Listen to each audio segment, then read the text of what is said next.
Buenos días, bienvenidos. Vamos a esperar unos minutos que están entrando todos. Estamos con opción de traducción. Pueden seleccionar abajo en sus pantallas opción traducción a español. La charla va a ser, el evento va a ser completamente en inglés hoy día. Muy bienvenida.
Bienvenidos a todos.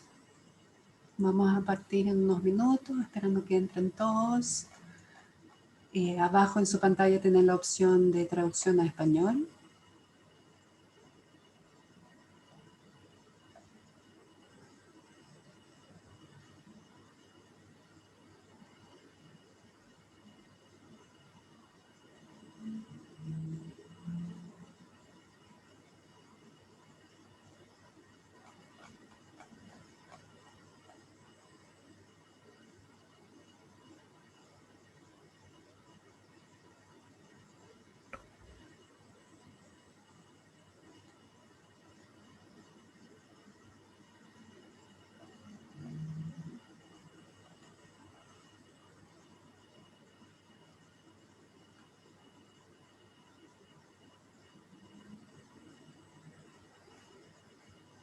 Bienvenidos a los que acaban de entrar a la sala.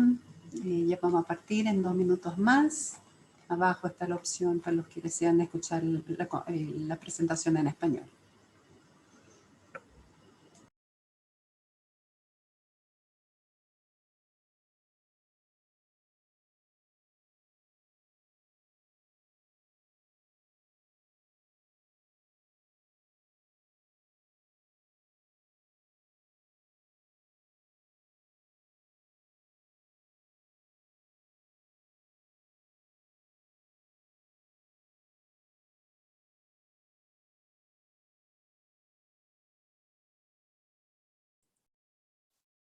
Hello, everyone, and welcome to our webinar discussing the Israeli water management model. I would like to draw your attention again to the fact that you can choose to hear the event in English or Spanish by clicking on the globe link at the bottom of the screen. Both channels will be available throughout the event. My name is Lior Spindel, and I am the head of the Israeli Economic Mission in Santiago. My team and I are working to create links between the industries in Chile and Israel in order to help the two countries' economies grow stronger. The water sector is one of the key sectors in our activity at the Economic Mission and in general at the Israeli Embassy in Chile. The significant water challenge in Chile, 10 years of drought, and the impact on agriculture and access to drinking water are well known to us. Israel has been facing similar problems for decades. Thanks to government policy and technological developments, Israel has overcome the problem of water scarcity. There are more than 250 companies in Israel that provide smart solutions in the field of water, with the aim of providing water for drinking, agriculture, and industry. We are happy to share this knowledge, and we are available to assist you in connecting to Israeli technology. Just before we start with our speakers for today, please note that you can write questions to the speakers in the Q&A box, and we will address it to the speakers at the end of the session. Now, a significant part of dealing with water crisis in Israel is the fact that Israel has an effective regulator in the field of water. This is the Water Authority. At our event today, two senior managers of the Water Authority, Mr. Danny Greenwald and Mr. Uri Shor, will present the Israeli water management model. We are also honored by the presence of the Israeli ambassador to Chile, Mrs. Marina Rosenberg, and I am happy to invite her to open the event. Ambassador, the stage is yours. Thank you very much, Leo. Buenos días a todas y a todos. Un gusto tenerlos aquí con nosotros en este webinar especial por el Día Mundial del Agua. Durante la Asamblea General de las Naciones Unidas en 2015, los países miembros se unieron para adoptar la Agenda de Desarrollo Sostenible 2030. Aprobaron una serie de objetivos para acabar con la pobreza, proteger el planeta y garantizar la prosperidad para todos y todas. El documento final incluye los 17 Objetivos de Desarrollo Sostenible para transformar el mundo, incluidos la erradicación de la pobreza, el hambre cero, la buena salud y el bienestar, la educación de calidad, la igualdad de género y el acceso a agua potable. Cada objetivo tiene metas específicas que deben alcanzarse durante los próximos 9 años. Y para eso es necesaria la participación de los gobiernos, el sector privado, la academia y la sociedad civil. Israel ha sido un socio activo en este proceso, promoviendo la cooperación internacional para el desarrollo a nivel bilateral, trilateral y multilateral, y estableciendo diálogos activos con actores públicos, privados y académicos en todo el mundo. Este seminario web, que se desarrolla con motivo del Día Mundial del Agua, es un ejemplo más de las actividades que desarrolla Israel a través de sus embajadas, para generar estrategias globales de desarrollo sostenible, particularmente en el tema de los recursos hídricos. Esta mañana estarán con nosotros dos representantes de la Autoridad Nacional de Aguas de Israel, la entidad que coordina y articula los distintos actores y esfuerzos para abordar en forma integral los desafíos hídricos del país. Muchas gracias a Uri Shor, director del Departamento de Educación, Campañas e Información, y Danny Greenwald, director general de Regulación. Sin duda, sus presentaciones serán de gran ayuda para seguir fortaleciendo la cooperación entre Israel y Chile en los desafíos comunes del agua. Quiero destacar que según los estándares internacionales, Israel es considerado un país con escasez absoluta de agua. Esto es una disponibilidad de menos de 500 metros cúbicos por año per cápita. En este contexto, el modelo de gestión del agua en Israel se ve desafiado en gran medida por los recursos limitados de agua dulce, la mala distribución natural de esos recursos y una población creciente y dispersa. Por estas razones de base, Israel es uno de los países del mundo que ha dedicado mayores esfuerzos y recursos para hacer frente a la escasez del agua. A lo largo de los años, Israel ha acumulado importantes conocimientos y ha desarrollado estrategias para fomentar la optimización del recurso en diversos ámbitos. Por un lado, se ha promovido una agricultura eficiente en el uso del recurso, logrando que cerca del 60% de la superficie cultivable esté dotada de riego tecnificado. También se ha maximizado el nivel de reutilización de agua, que hoy supera el 90%, y genera un recurso apto para la agricultura, la industria y el relleno de acuíferos. Por otro lado, a través de tecnologías satelitales e inteligencia artificial, Israel ha reducido su nivel de fugas y pérdidas del recurso a menos de la tercera parte del promedio mundial. Y finalmente, por el lado de la producción, en Israel se ha logrado una solución innovadora a escala nacional al extraer desde el mar más del 60% del consumo de agua potable del país, a través de grandes plantas de desalinización por osmosis inversa. Sabemos que en Chile existe un alto interés por el modelo israelí, y solo en los últimos 2 años, vale decir desde que asumí como embajadora en Chile, Hemos sostenido reuniones de trabajos y seminarios con el Ministerio de Obras Públicas, el Ministerio de Agricultura, la Comisión Nacional de Riego, las comisiones de recursos naturales de la Cámara de Diputados y del Senado, intendentes, alcaldes, universidades y ONGs. Y también hemos participado de la donación de varios equipos de la empresa israelí Watergen que transforman el aire en agua.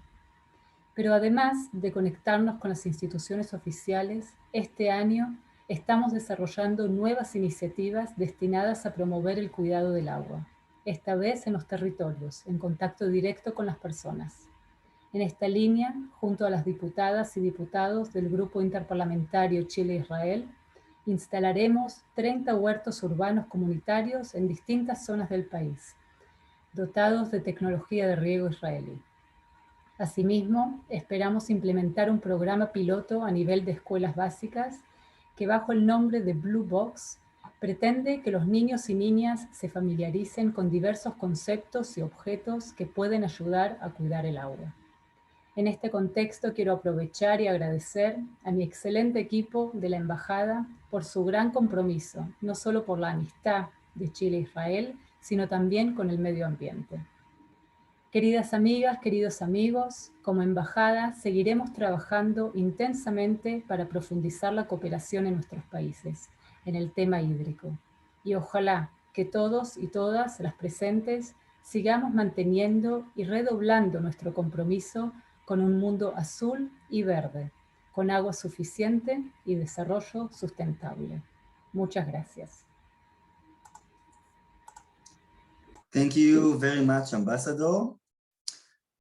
Mr. Danny Greenwald is the Director General for Regulation at the Israeli Water Authority. Mr. Greenwald has 20 years of experience in the Israeli Water Authority and the Israeli Ministry of Environmental Protection. Mr. Greenwald held a position of Head of the Reclaimed Water Department, as well as the Water Contamination Control Manager at the Israeli Water Authority. Mr. Greenwald, the stage is yours. Shalom, hello to everyone. As I was representative, I'm Danny Greenwald. Unfortunately, I don't speak Spanish. I apologize. Not even a word, but okay, I will do my best. It is my honor to be here with you to share with you our experience in Israel, for what our challenges were and what our solutions are. Some of it might seem to you familiar and useful. Some of it will seem to you strange, and you probably won't understand why these were, how could these be our problems. I will share with you everything, and you will pick out of it what is relevant for you and what you will use, and I hope some of it at least will be useful. What are our challenges in Israel? What is our experience? First of all, where are we? Israel is in the Middle East. We're beside the Mediterranean Sea. Israel is long. Chile is longer, but Israel is long. We have a long shore with the Mediterranean, which we will see soon is important for our water sources. In the north, we are in a rainy area with a lot of rain, and the south is a desert. Our climate, it rains in our winter, starting in November until March. Some years it forgets to rain, or some years the rain ends in February, or it starts only in December. So we have a wet, cold winter and a dry, hot summer. There's also big differences in the amount of rain in different areas. We will have the south, which is a desert, which practically no rain. And the north, we will have a lot of rain. Our challenge in Israel, our water challenge in Israel, is the population. The population in Israel is growing rapidly, and we are constantly dealing with supplying a larger population. So we have to supply more water, and we have to take care of sewage. I didn't mention it, but I'm from the Water Authority. We are the regulators of the Israeli water sector. And all my presentation, I will be talking from the point of view of a regulator, okay? Later on, you will probably hear about people are talking about the technology and financing. I'm regulation. Our challenge is the population, which is rapidly growing. It is growing because birth rate in Israel is high. It is very popular in Israel to have large families. and there's a lot of immigration to Israel. And this is a real challenge because our natural water sources are about 1.2 billion cubic meters per year. And we use more than 2 billion cubic meters per year, meaning we have a shortage of at least 45% in the amount of water we use. And this shortage is growing, as although the water per capita in Israel is relatively low to many places in the world, but as the population is growing, even if the people continue only using the same amount of water, we need more and more water, which we do not have from our natural sources. And this is our challenge. And this is why we have to work on this on a daily basis, not to fail. We're talking about today about 9.3 million people. Israel does not have a very large, the Israeli industry does not use much water because we don't have much water. So the industry that evolved was not based on water. We don't have great mines, etc., that uses a lot of water. Electricity, the cooling systems are built based on the seawater, so it's not potable water that we're talking about. We're talking about 2.2 billion cubic meters per year, and about $2.5 billion American dollars is the annual financial value. What do we use our water for? I'm talking about supplied water. Of course, rainwater, we don't count it, but we're talking about supplying water. Half of our water today is supplied for agriculture. As I mentioned, it rains only in the Israeli winter. The summer is dry. A lot of all the agriculture, which is in the summer, is irrigated agriculture. And we're using about half of our water for agriculture. It used to be much more. It used to be up to 85%. But as the years go by, our population is growing, so our use of domestic water is growing, and the water for agriculture is decreasing. One of the special things about water for agriculture in Israel, that most of the water is not potable water. It's either recycled water, reused treated wastewater, or brackish water. We had a series of droughts in Israel, and a lot of the natural water sources dried out. We supply water to nature, meaning to avoid an ecological catastrophe. In years of droughts, we will take water from the system and we will supply it by pumps into rivers or ecological areas, so they will survive until the drought is over. And Israel also supplies water towards neighbors. We supply water also to the Kingdom of Jordan and also to the Palestinian Authority. And this is part of our policy that as the whole area is short of water. Well, our northern neighbors, Lebanon, are not, but Jordan and the Palestinian Authority, the whole area are short of water. And if we are able to supply water to our neighbors, this is good policy, and this makes good neighbors. How do we deal with these challenges? And these are real challenges. We have a sustainable approach for managing our water, which has 4 different steps. The first is the integrated water resource management. The second is governance and regulation, efficient use and development of new water sources. I will go briefly through each one of these sectors and explain what I mean. Let's start with the integrated water resource management. This is the map of Israel. The north is more rainy, and there's the Sea of Galilee, which is a lake. We call it a sea, but because we don't have much water, but it's actually a lake of fresh water. And we have 2 main aquifers. One, the coastal aquifer, and a mountain aquifer. And after the state of Israel was established in 1948, the first major projects were water projects. We were transferring water from the north to the south, combining the Sea of Galilee, the coastal aquifer, and the mountain aquifer, so we could transfer the water from where it was to where we need it. This is a few hundred kilometers long. And we managed to transfer the water and distribute it in a more efficient way. Okay, so we used our natural sources more efficiently, but at the end, the population is growing and the natural sources are not enough. So then we started using, in the 60s, 70s, 80s, we started using reclaimed wastewater. We developed in our municipalities collecting systems for the wastewater treatment plants. We formed the regulations so we can use them for agriculture. As I mentioned, most of our water used in Israel is for agriculture. And we're looking for water for this sort. and we use the treated wastewater for agriculture. You can see areas, these are agricultural areas that use them, and they're two different qualities. As the wastewater is manufactured all the year, but we use it for irrigation mainly in the summer, we built reservoirs where we accumulate the water during the winter and we use it during the summer.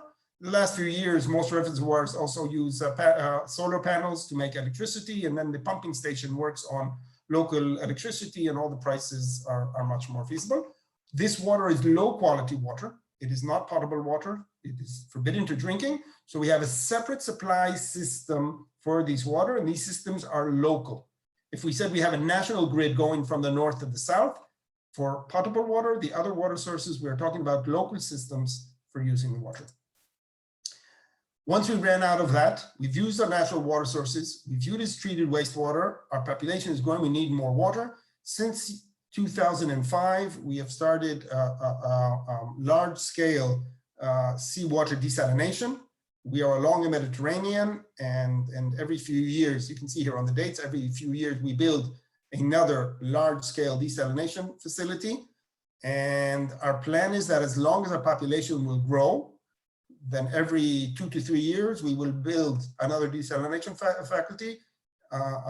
We will have more water for the municipalities, and that water from the municipalities will be treated wastewater, and it will go for agriculture. Okay.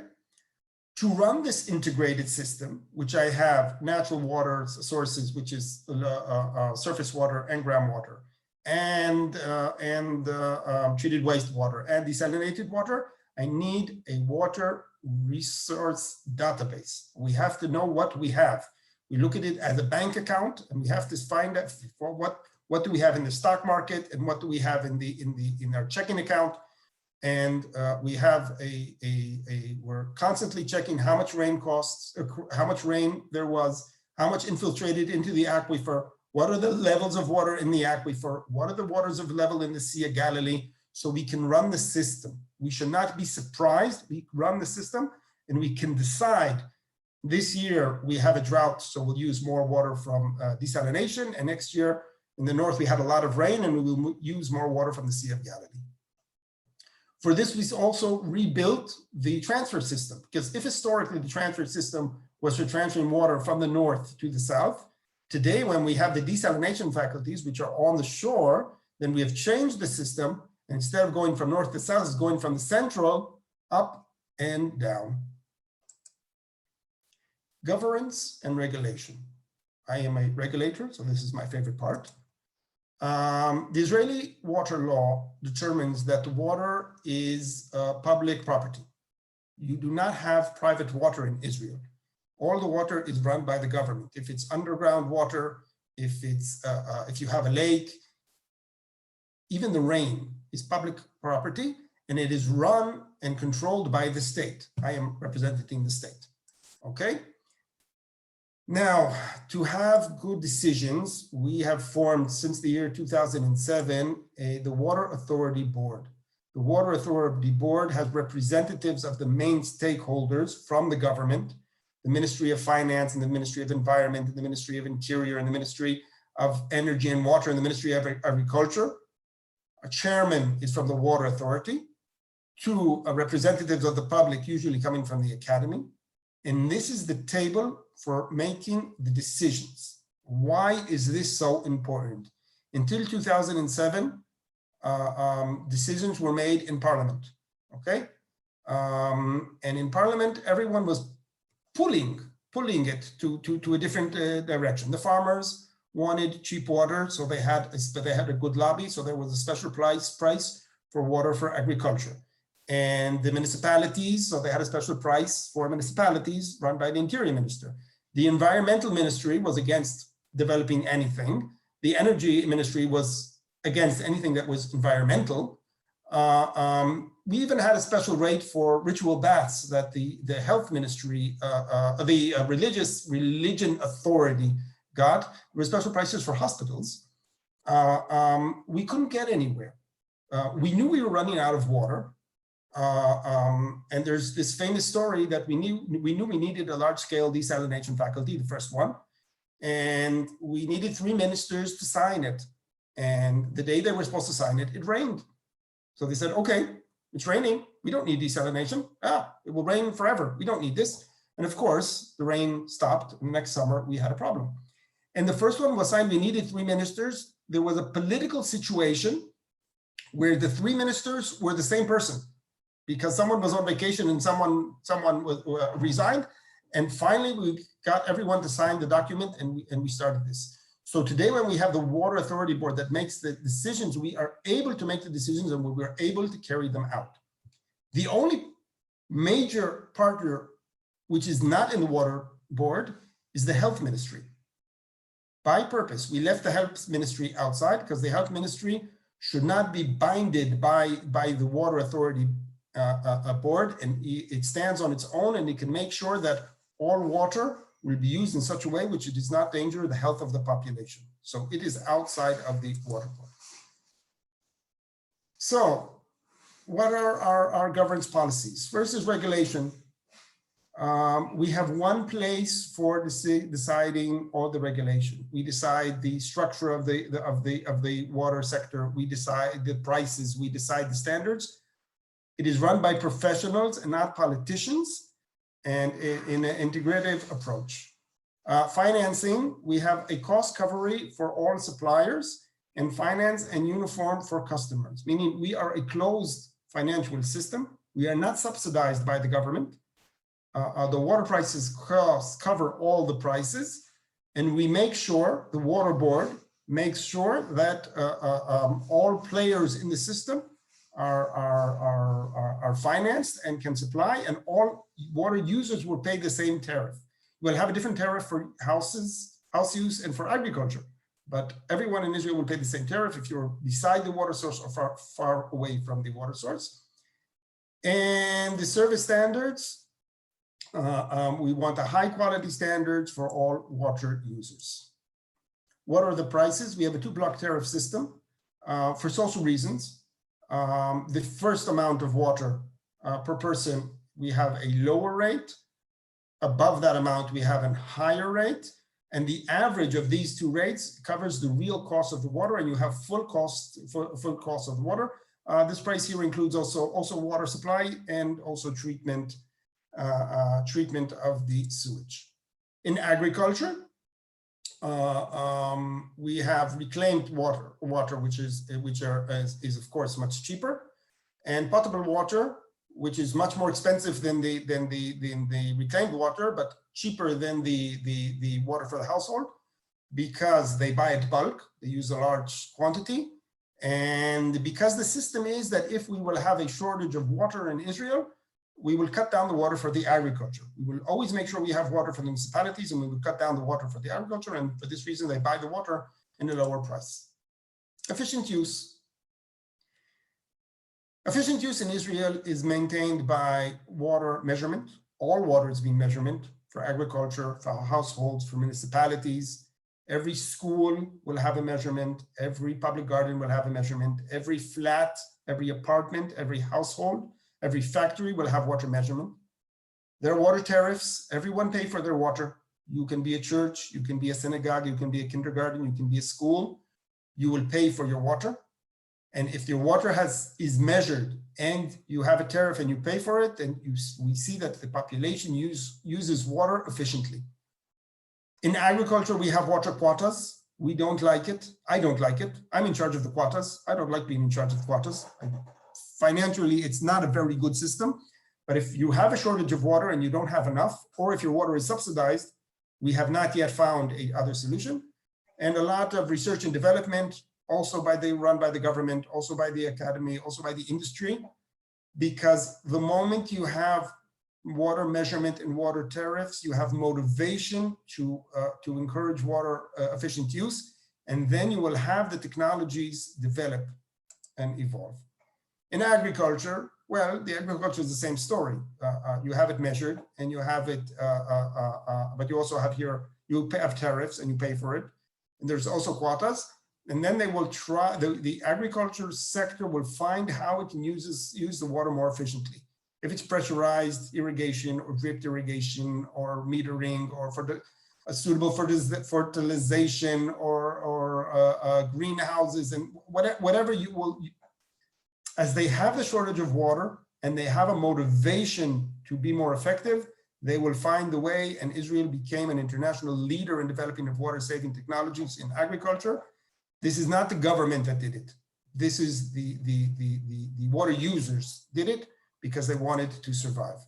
And today in Israel, all the irrigation is from pressurized systems. We have no flood systems. It's all pressurized. It can be high pressure like sprinklers or low pressure like drip feed. It's all pressurized, and we're saving a lot of our water, and we have much leachate of water from the systems.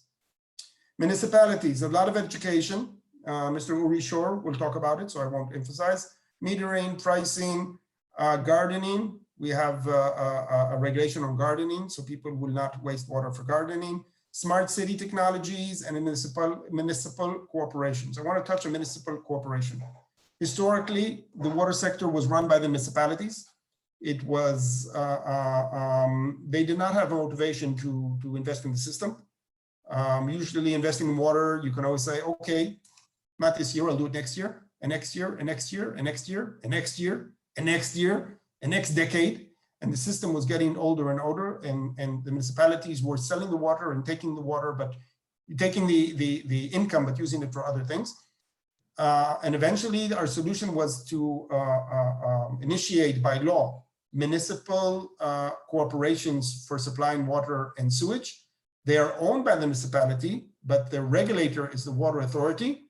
And they have a regulation that they have to spend money on developing and building infrastructure. And for instance, we see leakage going way down because of the new infrastructure.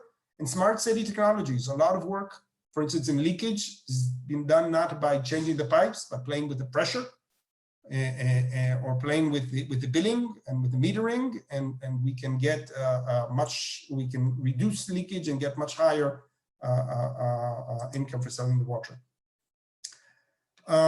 In 2007, we had a big drought. This is cubic meters per capita per year. 2007, we had a big drought, and we did two major things. We had a very big campaign, which my colleague Uri Shor will talk about soon, and we had a price jump. And the combination of the campaign and the price jump, we managed to reduce drastically the water use per population. I was in the system at that time, and I was sure it wouldn't work. I mean, I learned over here, I was in university and I learned economics, and they said, oh, whatever you will change water prices, it won't make a difference. People will use the same amount. Nope. People use less water if they have motivation to do it. Development. We can create new water. And we have two water sources which we will develop, and we mentioned it beforehand. One is treated wastewater, and the second is desalination. We use our treated wastewater for agriculture. In this case, this is a treatment plant. This is a reservoir for accumulating the water all winter. And all these farms you can see, they are all irrigated from treated wastewater. And today we have 5 large-scale desalination facilities, which were built in the last 15 years. And we have the 6th is being built as we speak. And the 7th, we will start building it in a year or two. And you can see the accumulation of the amount of waters manufactured in these faculties. And this will keep on going on and on and on as much as our population will grow.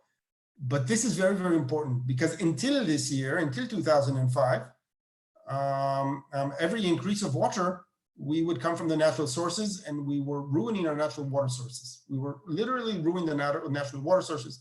We were exploiting them and using them too much. And today we can return the water to the nature. We can recover our aquifers, and all the additional water is coming from desalination. And this is a miracle. It's a miracle that we worked very, very hard. But during 20 years, we went from 77% of our water natural sources to 35% natural water sources without decreasing the total amount of water which the population could use. A lot of work. This is the desalination. This is the reclaimed effluent, and we're working on it. So to sum it up, our approach is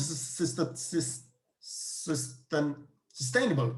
approach for management of our water sources. We are talking about integrated water resource management because legally we have the power to do it. The water is owned by the population, run by the government, and the government has formed the Israeli Water Board, which can make decisions and regulations and make it work. And out of this, we have effective use and we can develop new water sources. I thank you all. And I hope some of what I've told you will find useful. And I will be here later on for questions as much as you need. Thank you. Thank you very much, Danny, for your interesting words. Our next speaker is Mr. Shor, who is the Director of Education, Campaigns and Information Department, Israeli Water Authority. Mr. Shor has 18 years of experience in the Israeli Water Authority, leading the education, advertising, communication, and public relations fields. Is responsible for the successful information and education water campaigns carried out in Israel. Uri, the stage is yours. Thank you very much. I'll share the screen. Okay, that's this one.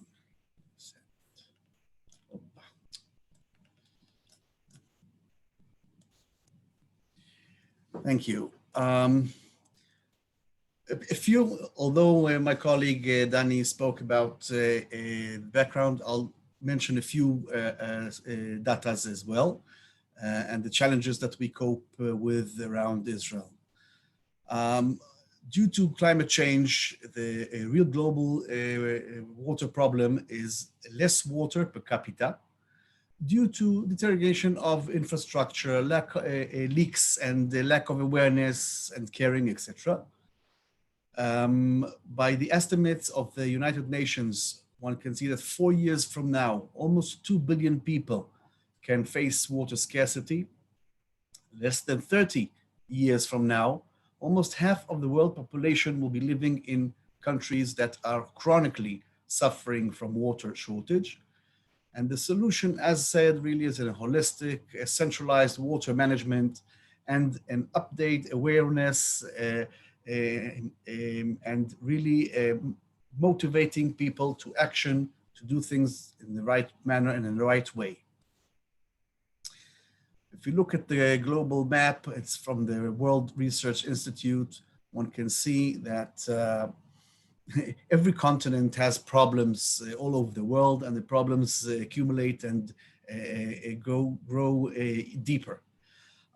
Israel is in the Middle East here and suffers from extreme high stress, lack of water, but one can see also that Chile and many other countries as well join our problem. If we look in the Middle East, one can see that the whole Middle East really has an extremely high water stress, while Israel is one of the most stressful country. If we look at the average annual rainfall around Chile, one can see, I took this from different websites. One can see different quantities of water, average quantities of water. You have places with a lot of water, and you have places that hardly have water. The Atacama Desert is one of the, if not the most driest desert in the world. But if I jump from that to a town, our south town, Eilat, in the south side of Israel, we have a town in Eilat that one can see that the quantity of rainfall annually over there is hardly, they have hardly rainfall. But this is Eilat. That's a photograph of Eilat. Eilat is a beautiful city,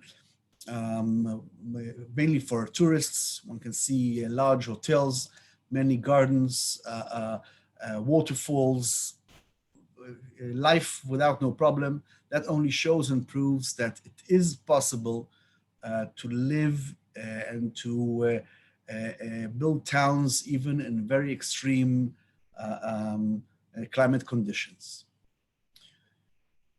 The challenge of drinking water is really because, as Danny already said, my colleague, is the population grows all the time on one hand, and the climate change affects and decreases the quantities of rainfall on the second hand, and we have a very severe problem.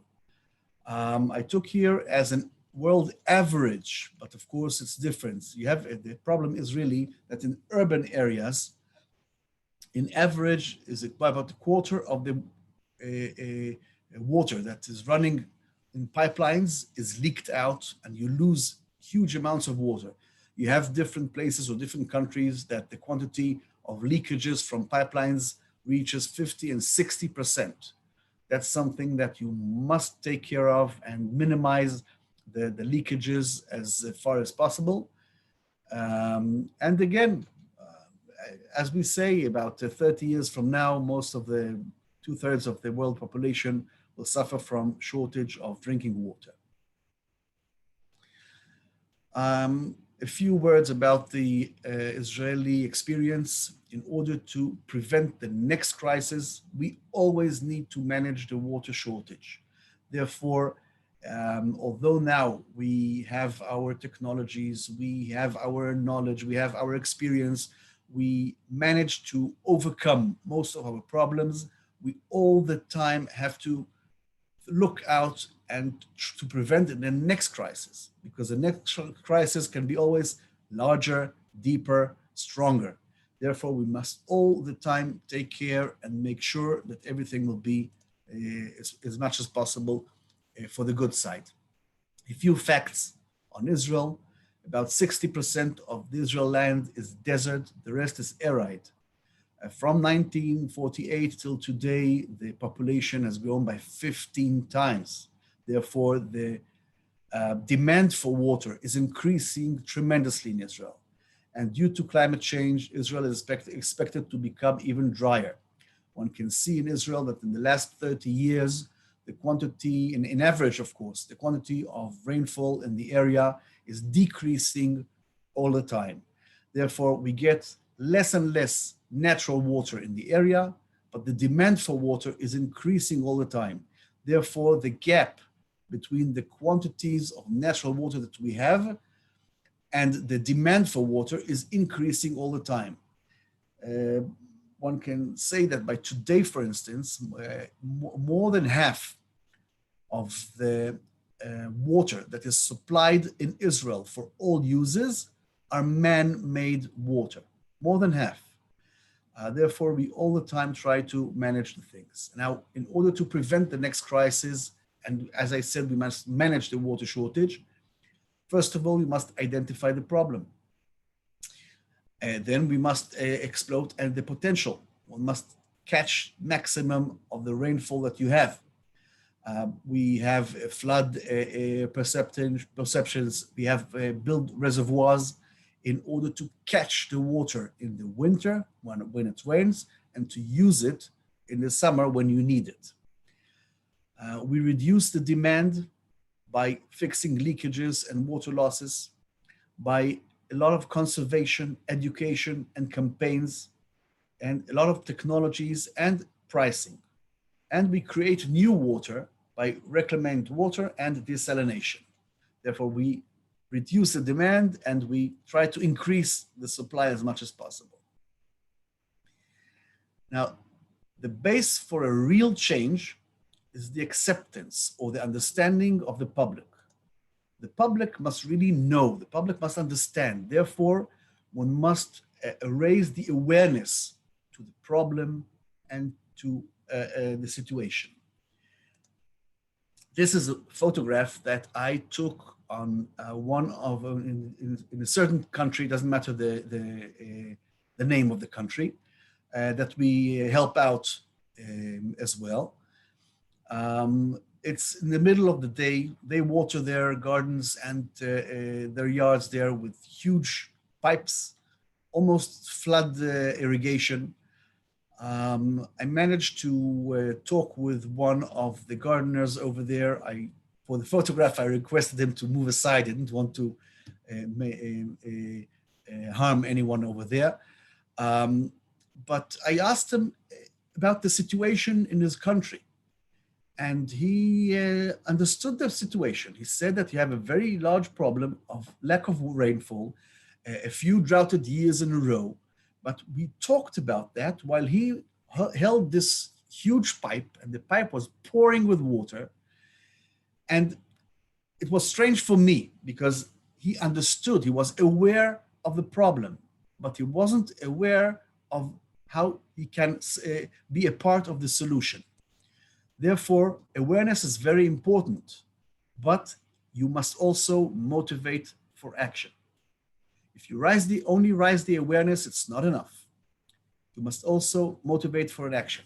Campaigns for saving water or for using water rightly are not an ordinary campaign. They must use a lot of psychology and other things and other methods. If you want to make a campaign for anything else, like for instance, for a new drink that someone manufactured, then I can publish that this drink is fantastic, it's healthy. If you'll drink it, you'll recover from different things. I'll sell the drink. But the moment you go into the supermarket, you see this drink, and you pick it up and you put it in your car, I know that my campaign was good because I managed to raise the awareness to this specific drink, and you bought this drink. But once you bought it, my campaign is finished because you'll drink it at home. If the drink is good, you'll continue drinking and buying this drink, even if I won't have any campaign. But if the drink won't be good for you, you won't continue buying it, even if I'll continue with my campaign. Therefore, the normal campaign, is only to raise the awareness. If you want to change something deeply, especially with water, you must also motivate for action. And it's not a simple motivation for action because I have to motivate to an action that a normal person doesn't want to do. Because for instance, if we are hard workers, farmers, or any other hard worker outside in the heat, and we go back at home in the evening, the first thing that we want to do is go under a shower and relax under the pouring shower, pouring water, and that's it. But the campaign should, you should reach a situation that, like in the cartoons, you know, the moment you open the shower and you're in the shower, you have such a small person jumping on your shoulder and yelling into your ear, you must shorten the shower, close the water, and go out, because you mustn't waste water. Therefore, one must also motivate for action, and for an action that a normal person doesn't want to do. So it must be a very clever and sophisticated campaign.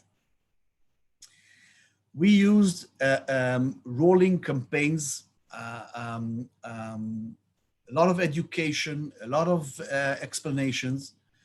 We used also targeted campaigns for children by different age, different language. Everything should be very sophisticated and very calculated. The biggest mistake can be really if you copy paste, and we see it in different countries that look and do things.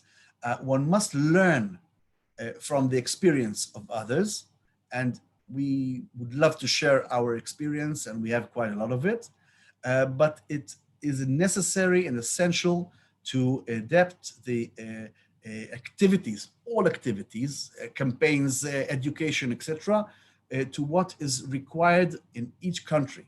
It depends on the sector and the language and the faith and the religion and age. You must do all those things. And I'll give you, and I'll soon give you a certain example as well. In Israel, all the campaigns, before I start a campaign, each stage of the campaign, before I start a stage, I use a lot of methods of research studies, of surveys, and different advertising effectiveness. I do it before I start the stage of the campaign, in the middle of that, and in the end of the stage. I look at the things, I look and I learn and understand if what we did affected the audience that I wanted, our targeted audience, in the right manner. And if not, I fix it in the next stage in order to reach the maximum and to maximize my efficiency. This, for instance, is a sand clock for a 4-minute clock. We wanted to shorten the time of people doing showers. In Australia, they use this 4-minute clock.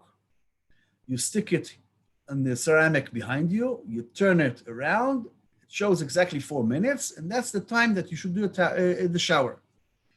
We checked it with surveys, etc. in Israel, and we understood, we came to a conclusion that it wouldn't work in Israel. In Israel, for the showers, for instance, we said we requested to shorten the shower by 2 minutes. Cut down the shower by 2 minutes, that's all.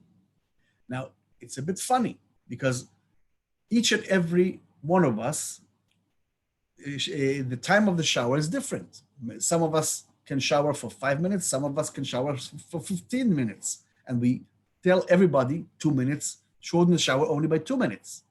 But on the second hand, no one is going to a shower with a watch in his hand. Therefore, how do you know when the 2 minutes are up?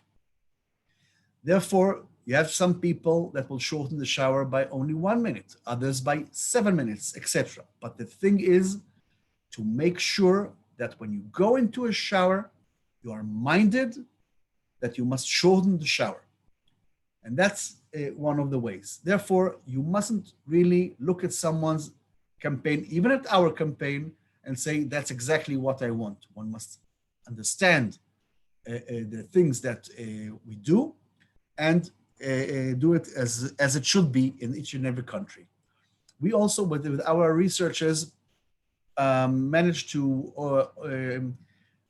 understand that you have two main dilemmas in the water problem, and we managed our campaigns and education to overcome them.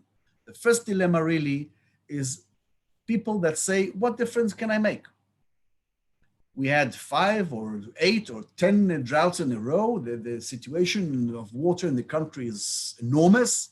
If I will shorten the shower by 2 minutes and I save 40 liters of water, will that make the difference? I'm too small. The moment a person reaches this dilemma, he won't save. Therefore, one must understand that you have such a dilemma and try to overcome it. And we did that quite successfully. The second dilemma that you have is, maybe most of the people say it's the government's job to provide water. It's my right. Water should be supplied to me, and I will use it as much and as how as I want.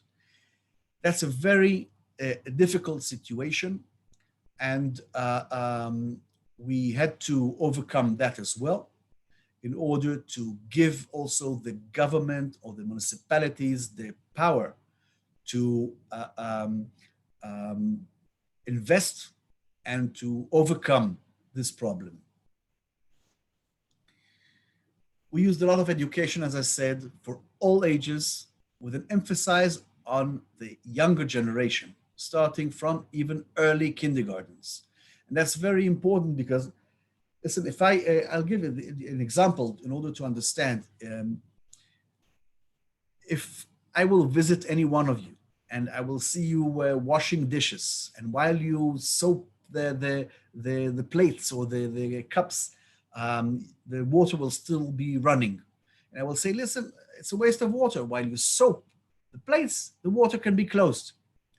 You will understand and you will close the water. But the next day, you will soap the plates and the water will continue being running. Not because you're bad or you want to waste things. It'll be only because that's the way that you're used to doing things. But if I will teach your little kids that you must wash dishes, or when you wash dishes, or when you soap in the shower, or anything else, once close the taps when you soap things, and she will see you washing dishes in the morning. She will pull your pants and say, "Daddy or Mommy, this is a waste of water." You will close the water. And you will close the water also the next day because you want to be an example. Therefore, I can reach the grown-ups through the kids much more efficiently. And I gain twice. I reach the grown-ups, but the kids, when they will grow up, they will save water because they were educated from very early stages that that's the right manner to treat water. And you must treat water in the right way and not to waste water. We manufactures a lot of education kits, kids to and curricula for a special targeted audience. We have different suggestions for group activities, experiments, etc. that they all the time had to understand and being motivated to action. We had a lot of collaboration with popular TV shows. Again, we knew exactly with the surveys what a TV show will influence what age, who, etc. We had a lot of field operations, water saving fossils. We had a huge operation of water, of changing or giving the households different water saving fossils in their taps and in the shower heads. We used a lot of PR, a lot of opinion leaders, decision makers. We had a whole revolution in urban gardening, and of course the government and the municipal person involvement, and that's almost crucial. They must be a part of all the things. So therefore, our campaign and education and explanation ran all together. It's not only one campaign, it was different campaigns, rolling campaigns, all the time checking, all the time looking out, all the time targeting those. And we continued with the different field operations and other things. In the bottom line, in Israel, as Danny showed also before, I think I have the same chart soon, the growth of water consumption has slowed, and we managed to save over 17% of the whole urban sector. Yeah, that's the chart that you see, and Danny spoke about it. Here I have another chart of the population versus the water consumption. One can see that the population in Israel, as I said in advance, is increasing tremendously.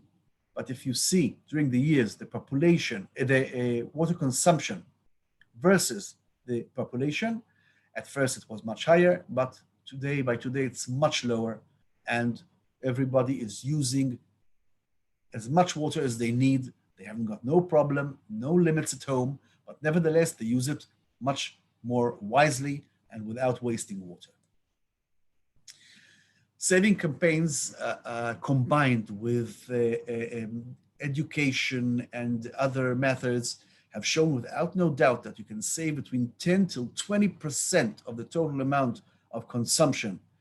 And the most important thing here is to say you can save that amount of water with an emphasis of a non-harming the consumer's welfare. The consumer will continue making his shower or 2 showers a day, drinking whatever he needs, but he will do it in much conserved manner. The research examined the potential of saving water was done in Israel, but it finally showed, among other things, that water saving is the best available way to reduce the gap between supply and demand of water. Water saving is economical, it's environmental, and it can be considered a permanent component in water sector. In Israel, we all the time emphasize that water should be saving water and preventing wasting water should be a way of life and not just something that you should do when you have a problem. So if it's a way of life during the winter, even with it's raining, and even if you have a row of very successful years, still there's not a reason and not in order to waste water. One should all the time conserve water and to use water in the right manner. Once there is really a knowledge and the experience and the technologies, it can be done. But again, you should all the time use the surveys and combined with the knowledge in order to make it right. I have a few, if I have time, I can show you a few of our campaigns, but it's up to you really. Do you have time for it, Leo? Danny, we have like 5 minutes to finish our session. So maybe we can give one example and then we can share one question from the audience. So I'll go for this. We started really with this campaign, you saw it in Chile, that Israel is drying up. ישראל מתייבשת, ולא רק ישראל. זה קורה גם באוסטרליה, זה קורה גם בספרד, בקליפורניה, זה קורה בכל העולם. העולם מתייבש, אנחנו מתייבשים. וזו לא רק שנת בצורת, וגם אם יהיה חורף גשום, זה לא יספיק. כי ישראל מתייבשת, ואין, פשוט אין לנו מים לבזבז.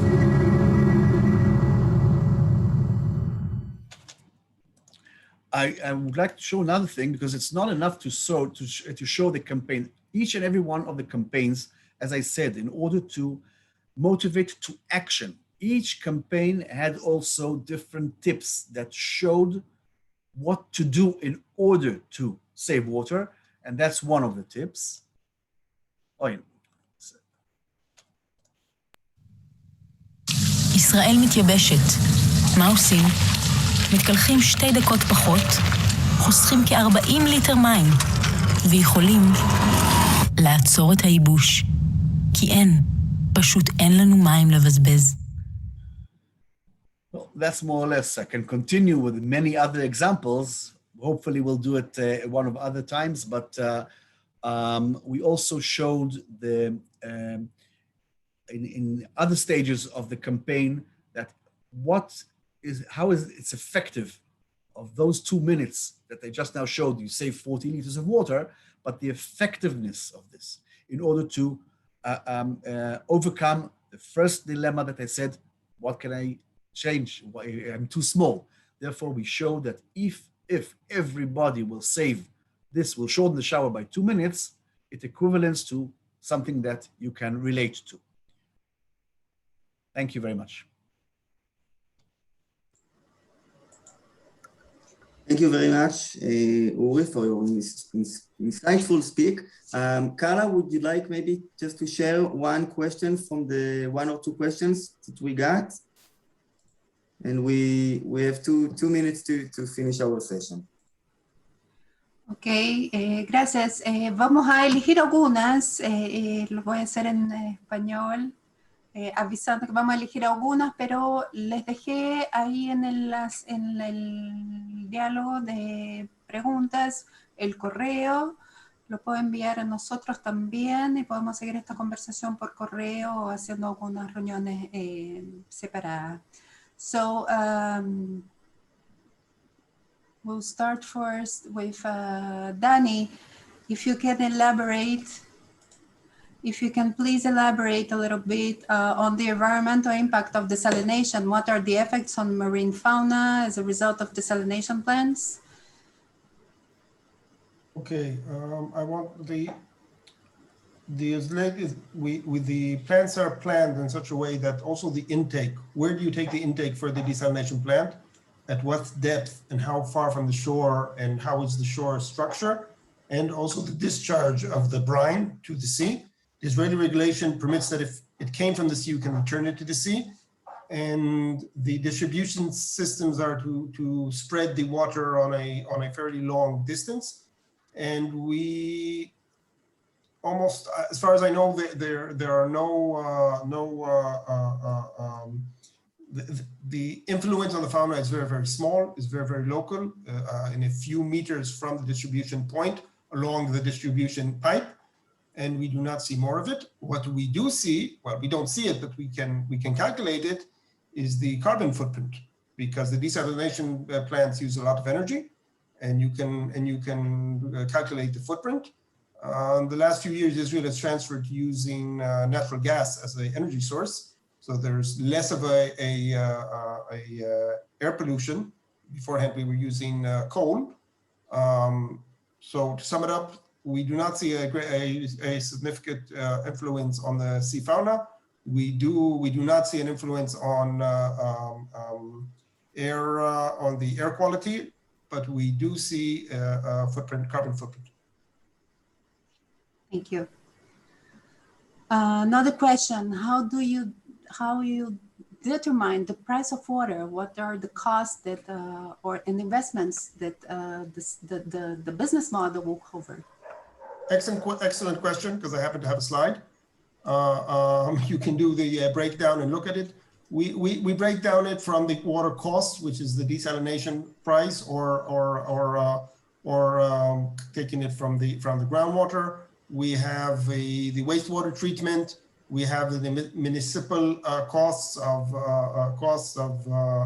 the infrastructure, and every 6 months we update this chart, putting in the price for each component, and every 6 months we update the water prices. Great.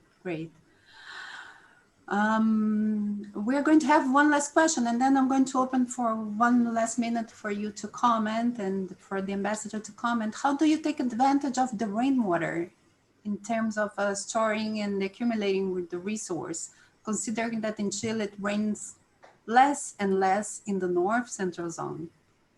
How can we take advantage of the excessive rains in the south of Chile? We do our best, and it's a challenge, especially in municipalities, to enrich the groundwater. As much water as we can catch, instead of it going into the streams and flowing into the Mediterranean Sea, to capture it in the municipalities. Every new building has to have a garden, which the rainwater is aimed to the garden, or to have a small infiltration well to try to accumulate this water as much as possible. But I have to admit, since the sea desalination faculties will be built and the prices of the water are going down and down every new faculty, unfortunately, less and less emphasis has been put on natural water sources of rain, and we are taking the easy solution, which is not the right solution. The right solution is try to use the natural sources. Okay, thank you. We have time for one more question. I'm glad to say that. Uri, maybe you can address that. Are the social leaders of water trained in specific ways? Are there any relationship between the water authority and the social organizations? Yes, but mainly we try to give the tools and the materials to teachers, to gardenings, in order to maximize the education from those points of view. But of course, you have different organizations, NRGs or any others, in order to help us out, understand the needs. Then we try to make sure that everybody will speak in the same manner and in the same data.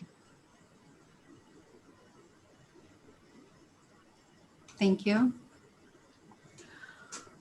Okay, yeah, we have so many other questions, so many more. Tenemos muchas preguntas.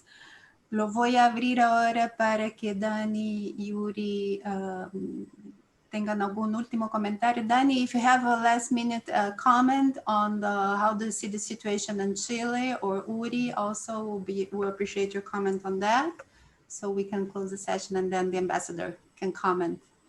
Well, I'm not familiar very well with the situation in Chile. I apologize, but I can tell you from our experience. Our system was was very split. We had many ministries and many organizations dealing with water, and it was very difficult to make decisions and to implement the decisions once they were made.